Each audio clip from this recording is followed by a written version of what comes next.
ಇನ್ನು ಭೈರತಿ ಬಸವರಾಜ್ ಅವರ ವಿಚಾರ ಈಗಾಗಲೇ ಆಂಟಿಸಿಪೇಟರಿ ಬೇಲಿಗೆ ಏನು ಅವರು ಅಪ್ಲೈ ಮಾಡಿದ್ದಾರೆ. ಸೊ ಅದರ ವಿಚಾರಣೆ ಇವತ್ತು ನಡೀತು. ಸೊ ಆ ಒಂದು ವಿಚಾರಣೆಯ ಒಂದು ಆದೇಶ ಈಗ ಕಾಯ್ದಿರಿಸಲಾಗಿದೆ. ಮೇ ಬಿ ಇವತ್ತು ಸಂಜೆ ಸಾಧ್ಯ ಆದರೆ ಸಂಜೆ ಒಳಗೆ ಆದೇಶ ಕೊಡ್ತೀನಿ ಅನ್ನುವಂಥದ್ದನ್ನು ನ್ಯಾಯಾಧೀಶರು ಹೇಳಿದ್ದಾರೆ.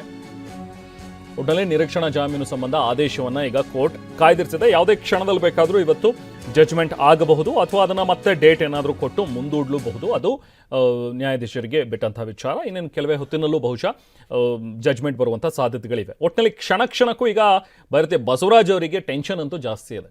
ಇದುವರೆಗೂ ಕೂಡ ಅವ್ರನ್ನೇನು ಅರೆಸ್ಟ್ ಮಾಡಿಲ್ಲ. ಎಲ್ಲೋ ಒಂದು ಕಡೆ ಇದ್ದಾರೆ, ಎಲ್ಲಿದ್ದಾರೆ ಅನ್ನುವಂಥದ್ರ ಬಗ್ಗೆಯೂ ಕೂಡ ಎಲ್ಲೂ ಅವರಿಗೆ ಇನ್ನೂ ಮಾಹಿತಿ ಇಲ್ಲ. ಸೊ ಹಾಗಾಗಿ ಅವ್ರು ಅಲ್ಲಿಂದಲೇ ಈ ಎಲ್ಲ ಬೆಳವಣಿಗೆಗಳು ಇದನ್ನೆಲ್ಲವನ್ನೂ ಕೂಡ ಗಮನಿಸ್ತಾ ಇದ್ದಾರೆ. ಸೊ ಒಂದು ವೇಳೆ ಏನಾದರೂ ಇಲ್ಲಿ ನಿರೀಕ್ಷಣಾ ಜಾಮೀನು ಸಿಕ್ಕಿದ್ರೆ ಖಂಡಿತವಾಗ್ಲೂ ಅವರು ಮತ್ತೆ ಕಾಣಿಸ್ಕೊಳ್ತಾರೆ, ಬೆಂಗಳೂರಿಗೆ ಬರ್ತಾರೆ. ಬಟ್ ಏನಾದರೂ ಇಲ್ಲಿ ಏನಾದರೂ ಕ್ಯಾನ್ಸಲ್ ಆದರೆ ವಾಟ್ ನೆಕ್ಸ್ಟ್ ಅನ್ನುವಂಥದ್ದು ಬಂಧನದ ಭೀತಿ ಕಂಟಿನ್ಯೂ ಆಗುತ್ತೆ. ಡಿ ಕೆ ಶಿವಕುಮಾರ್ ಸಿಎಂ ಆಗಬೇಕು, ಈ ಮಾತನ್ನು ಹೇಳಿರೋದು ದೆಹಲಿಯಲ್ಲಿ ಪ್ರಣವಾನಂದ ಸ್ವಾಮೀಜಿಗಳು. ಹೈಕಮಾಂಡ್ ಭೇಟಿ ಮಾಡಿ ಒತ್ತಾಯ ಮಾಡ್ತೀವಿ, ಶಿವಕುಮಾರ್ರಿಂದ ಕಾಂಗ್ರೆಸ್ ಅಧಿಕಾರಕ್ಕೆ ಬಂದಿರೋದು, ಹೀಗಾಗಿ ಅವರೇ ಸಿಎಂ ಆಗಬೇಕು ಅಂತ ಪ್ರಣವಾನಂದ ಶ್ರೀಗಳು ಹೇಳಿದ್ದಾರೆ. ಸನ್ಮಾನ್ಯ ಡಿ ಕೆ ಶಿವಕುಮಾರ್ ರಾಜ್ಯದ ಮುಖ್ಯಮಂತ್ರಿ ಆಗಬೇಕು ಅಂತಕ್ಕಂಥ ಹೇಳುವ ಉದ್ದೇಶ ಏನು ಅಂದರೆ, ಅವರು ಪಕ್ಷಕ್ಕೆ ದುಡಿದಿದ್ದಾರೆ. ಕಾಂಗ್ರೆಸ್ ಪಕ್ಷ ಸಂಕಷ್ಟ ಪರಿಸ್ಥಿತಿಯಲ್ಲಿದ್ದಾಗ ಪಕ್ಷವನ್ನೇ ಅಧಿಕಾರಕ್ಕೆ ತಂದಿರತಕ್ಕಂಥ ವ್ಯಕ್ತಿ ಮತ್ತು ಸ್ವಂತ ದುಡಿದ ದುಡ್ಡನ್ನೇ ಕೋಟ್ಯಂತರ ಹಣ ಖರ್ಚು ಮಾಡಿ ಪಕ್ಷವನ್ನೇ ಅಧಿಕಾರಕ್ಕೆ ತಂದಿದ್ದಾರೆ.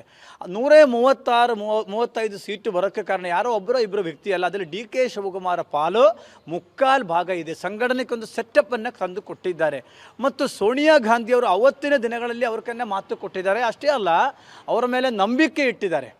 ಆದ್ದರಿಂದ ಎರಡೂವರೆ ವರ್ಷ ಅಂತಕ್ಕಂಥದ್ದು ನೀವು ಹೇಳಿರ್ತಕ್ಕಂಥ ಅಲ್ಲ. ಯಾರ ತಲೆಯಲ್ಲಿ ಕೈಯಿಟ್ಟು ಏನು ಹೇಳಿದೆ ಅಂತ ಎಲ್ಲರಿಗೂ ಗೊತ್ತಿದೆ. ಆದ್ದರಿಂದ ಒಕ್ಕಲಿಂಗ ಸಮುದಾಯದಲ್ಲಿ ಹುಟ್ಟಿರುವ ಡಿ ಕೆ ಶಿವಕುಮಾರ್ ಅವರು ರಾಜ್ಯದಲ್ಲಿ ಮುಖ್ಯಮಂತ್ರಿ ಆಗಬಾರ್ದೊಂದು ಎಲ್ಲಿಯೂ ಇಲ್ಲ. ಶಿವಕುಮಾರ ಕೊಡುಗೆ ಇದೆ, ಅವರ ಶ್ರಮಕ್ಕೆ ಫಲ ಸಿಗಲೇಬೇಕು. ಶ್ರಮಪಟ್ಟಿದ್ದಾರೆ. ಆದರೆ ನಮ್ಮ ಎಲ್ಲ ಹಿಂದುಳಿದ ಮಠಾಧೀಶರ ಮಹಾಸಭೆಯಿಂದ ಅವ್ರಿಗೆ ಬೆಂಬಲವನ್ನು ಕೊಟ್ಟಿದ್ದಾರೆ ಮತ್ತು ಬೆಳಗಾವಿ ಅಧಿವೇಶನ ಆದ ಮೇಲೆಯೇ ಕೂಡ ಇದಕ್ಕೆ ನಿರ್ಣಯ ತೆಗೆದುಕೊಳ್ಳುತ್ತೇನೆ ಅಂತ ಹೇಳಿದರು. ಮತ್ತು ಕೂಡ